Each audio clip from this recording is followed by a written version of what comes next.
first and the most important one probably being your timer and making sure that it's set correctly. So you want to make sure that your timer is set to 15 on and 30 off.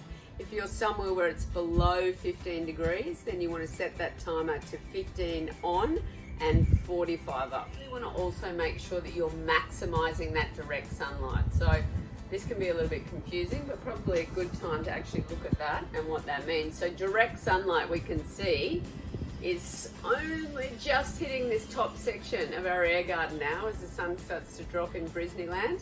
So it's really only hitting the top here. This section down here, whilst it's in light, it's not getting direct sunlight. So you really want to try and maximize those 4 hours of direct sunlight. So want to make sure that you're growing the right sort of plants for the climate. So season crop, you've got your brassicas, things like your kales, your spinaches tend to go really well.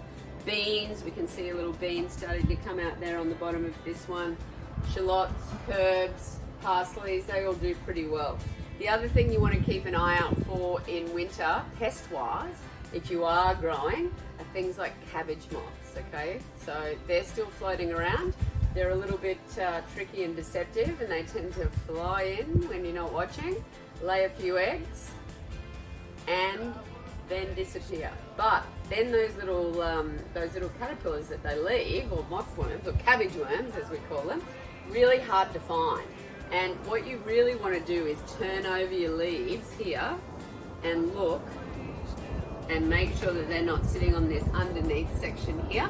And the other dead giveaway for if you've got any sort of cabbage moths or cabbage worms is you'll see the droppings on the top. So if you see lots of little black droppings, generally a dead giveaway that you've got some cabbage moths floating around. So that's the key pest you want to look out for.